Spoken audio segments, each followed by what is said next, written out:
வணக்கம்.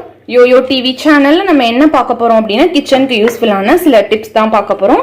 வாங்க பார்க்கலாம். நம்ம சேனலுக்கு புதுசா வந்தீங்கன்னா சப்ஸ்கிரைப் பண்ணி வச்சுக்கோங்க. பக்கத்துல இருக்க பெல் ஐகானை கிளிக் பண்ணிக்கோங்க. அப்பதான் நான் போடுற புத்தம் புது வீடியோஸ் உங்களுக்கு உடனுக்குடன் நோட்டிபிகேஷனா வரும். வாங்க பார்க்கலாம். இதுல என்ன பொருளை நம்ம யூஸ் பண்ணி இந்த கிளீனர் ரெடி பண்ண போறோம் அப்படின்னா சிந்தட்டிக் வினிகர் அப்படின்னு மட்டும் கடையில கேட்காதீங்க. ஆப்பிள் வினிகர் அது மாதிரியான வினிகர்லாம் கொடுத்துருவாங்க. நீங்க வந்து சிந்தட்டிக் வினிகர்னு கேட்டு வாங்க. கிளீனிங் பர்பஸ்க்கு இதுதான் ரொம்ப ரொம்ப இம்பார்ட்டன்ட். ஓகே, சிந்தட்டிக் வினிகர் அப்படின்னு நீங்க கேட்டு வாங்கிக்கோங்க. ரொம்ப விலை அதிகம்லாம் கிடையாது. 500 ml 25 rupees அப்படிதான் இருக்கும். நீங்க ட்ரை பண்ணி பாருங்க. எல்லா டிபார்ட்மெண்டல் ஸ்டோர்லயுமே இருக்கும். ஓகே, வாங்க பார்க்கலாம். இப்போ இந்த சிந்தட்டிக் வினிகர் வந்து நான் ஒரு பங்கு எடுத்துக்கிறேன். நம்மளுக்கு வந்து இதுல வந்து மெஷர்மெண்ட் கப் வந்து ரொம்ப ரொம்ப முக்கியம். நீங்க வந்து எந்த கப்ல எடுக்கிறீங்களோ அதே கப்லயே நீங்க எடுத்துக்கணும். இப்போ நான் இந்த இதுலதான் எடுக்கிறேன். ஒரு கப் வந்து சிந்தட்டிக் வினிகர் ஆட் பண்ணிக்கலாம். நீங்க எந்த அளவுக்கு வேணுமாலும் எடுத்துக்கலாம். அதே அளவுகள்ல எல்லாமே எடுத்துக்கோங்க. ஒரு கப் வந்து சிந்தட்டிக் வினிகர் ஆட் பண்ணிட்டேன். நெக்ஸ்ட் அதே அளவுல ஒரு கப் வந்து நார்மலான தண்ணி. ஓகே, தண்ணி ஒரு ஸ்பூன், ஒரு கப் ஆட் பண்ணிக்கோங்க. நெக்ஸ்ட் இதுல 1/4 கப் பேக்கிங் சோடா, ஆப்ப சோடா இருக்கு இல்லையா, அதுல 1/4 கப் ஆட் பண்ணிக்கோங்க. எந்த அளவுகள் எடுக்கிறீங்களோ அதே அளவு. ஒரு கப் சிந்தட்டிக் வினிகர்னா ஒரு கப் தண்ணி, 1/4 கப் வந்து பேக்கிங் சோடா. இப்போ இது நல்லா மிக்ஸ் ஆகட்டும்.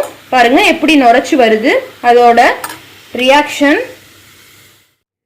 இப்போ இதுல ஒரு ஸ்பூன் அளவுக்கு ஹேண்ட் வாஷ், நீங்க எந்த ஹேண்ட் வாஷ் யூஸ் பண்றீங்களோ அந்த ஹேண்ட் வாஷ் வந்து ஒரு ஸ்பூன் அளவுக்கு ஆட் பண்ணிக்கோங்க. நான் இன்னைக்கு லைபாய் ஹேண்ட் வாஷ் தான் யூஸ் பண்ணியிருக்கேன். நீங்க ஹேண்ட் வாஷ் யூஸ் பண்ணீங்க அப்படின்னா உங்களுக்கு வந்து வேலை வந்து டக்குன்னு முடிஞ்சிரும். நெக்ஸ்ட் உங்களுக்கு வந்து நல்ல வாசனையா இருக்கணும். கிச்சன்ல வந்து ரொம்ப எறும்பு தொல்லைகள் இருக்கு அப்படின்னா ஏதாவது ஒரு எசென்சியல் ஆயில் ஆட் பண்ணிக்கோங்க. நான் இன்னைக்கு எசென்சியல் ஆயில்லாம் ஆட் பண்ணல, பச்சை கற்பூரம் தான் ஆட் பண்றேன். எசென்சியல் ஆயில் இருந்தா அதை ஆட் பண்ணிக்கோங்க. இல்ல அப்படின்னா நீங்க அதுக்காக வாங்கணும் அப்படின்னு அவசியம் இல்ல. பச்சை கற்பூரம் சொல்லுவாங்க இல்லையா, பொங்கல் அது மாதிரி இதுக்கெல்லாம் போடுவாங்கல்ல, அந்த பச்சை கற்பூரம் லைட்டா ஆட் பண்ணிக்கோங்க. இப்போ இதை நல்லா மிக்ஸ் பண்ணிக்கோங்க. நல்லா கலந்த உடனே ஒரு ஸ்ப்ரே பாட்டில் இல்லை அப்படின்னா நார்மலா ஒரு யூஸ் அண்ட் த்ரோ வாட்டர் பாட்டில்ல கூட ஆட் பண்ணி மேல வந்து ஒரு ஹோல்ஸ் போட்டு அதில் ஆட் பண்ணிக்கலாம். அதுக்காக அந்த ஸ்ப்ரே பாட்டில் வாங்கணும்னு கூட அவசியம் இல்லை தேவைப்பட்ட அது 25 rupees தான், நீங்க வாங்கிக்கலாம். இப்போ இது நல்லா கலந்துருச்சு. இந்த லிக்விட் வந்து ரெடி ஆயிருச்சு. இந்த கிளீனர் ரெடியா இருந்துச்சு அப்படின்னா உங்களுக்கு வந்து வேலைகள், கிச்சன் வேலைகள்லாம் அவ்வளோ சுலபமா முடிஞ்சிரும். நீங்க ட்ரை பண்ணி பாருங்க. இந்த கிளீனர் வந்து ரொம்ப ரொம்ப யூஸ்ஃபுல்லா இருக்கும். நல்லா கலக்கிட்டு ஆட் பண்ணுங்க. அடியில வந்து எப்பயுமே இந்த ஸ்ப்ரே பாட்டில் ஆட் பண்ணக்குள்ள இந்த ஸ்ப்ரே பாட்டில வந்து நல்லா ஷேக் பண்ணிட்டு யூஸ் பண்ணுங்க. இப்ப நான் லைட்டா கொஞ்சமா உங்களுக்கு எல்லாமே ஒவ்வொரு அளவுகள்ல, அதாவது ஒரு கப் வந்து சிந்தட்டிக் வினிகர்னா ஒரு கப் தண்ணி, 1/4 கப் வந்து பேக்கிங் சோடா ஆட் பண்ணி உங்களுக்கு வந்து நான் ரெடி பண்ணி காமிச்சேன். உங்களுக்கு எந்த அளவுகள்ல தேவையோ அந்த அளவுகள்ல நீங்க ரெடி பண்ணிக்கலாம். இந்த லிக்விட் மட்டும் இருந்துச்சு அப்படின்னா கிச்சன் வேலைகள் வந்து அவ்வளவு சுலபமா முடிச்சிடலாம், சமைச்சு முடிச்சுட்டு. இப்ப நம்ம ரெடி பண்ணி வச்ச லிக்விட் இந்த பாட்டில்ல, இந்த ஸ்ப்ரே பாட்டில்ல ஊத்தியாச்சு இல்லையா. இப்ப நீங்க ஸ்டவ் கிளீன் பண்றதாகட்டும், ரொம்ப அழுக்கு இருக்க இடத்துலலாம் இது போல நல்லா ஸ்ப்ரே பண்ணி விட்டு நீங்க லைட்டா ஒரு துணி போட்டு தேய்ச்சிங்க அப்படின்னாவே அதுல உள்ள அழுக்குகள் எல்லாமே போயிடும். நீங்க ட்ரை பண்ணி பாருங்க.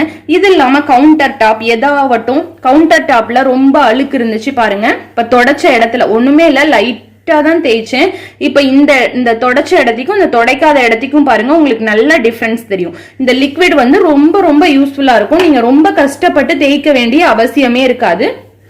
ஓகே, ட்ரை பண்ணி பாருங்க. இந்த லிக்விட் மட்டும் நீங்க ரெடி பண்ணி வச்சுக்கிட்டீங்க அப்படின்னா ரொம்ப ரொம்ப யூஸ்ஃபுல்லா இருக்கும். பாருங்க எவ்வளவு பளிச்சுன்னு இருக்கு தொடச்ச இடத்துல. இதே போல கவுண்டர் டாப்.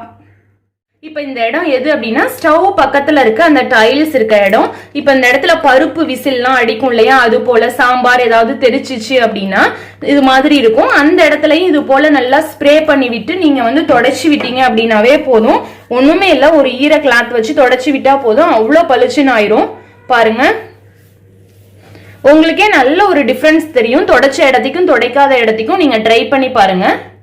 இப்போ இது போல் பாத்திரம் ஸ்டோர் பண்ணுற ஸ்டாண்ட் இருக்கும் இல்லையா, அந்த ஸ்டாண்ட் வந்து நம்ம அப்பப்போ நம்மளால எடுத்து க்ளீன் பண்ண முடியாது, நம்ம எப்பயாவது ஒன்ஸ் தான் க்ளீன் பண்ணுவோம். அப்போ அது மாதிரியான இடத்துலலாம் இது போல் லைட்டாக நீங்கள் ஸ்ப்ரே பண்ணி விட்டுருங்க. இல்லைன்னா துணியிலேயே வந்து நீங்கள் ஸ்ப்ரே பண்ணிக்கலாம். துணியிலேயே ஸ்ப்ரே பண்ணிட்டு லைட்டாக அந்த ஓரங்களில் இருக்க அந்த கம்பியெல்லாம் வந்து நல்லா தேய்ச்சோம் அப்படின்னா இதுவே நல்லா பளிச்சுன்னு போயிடும்.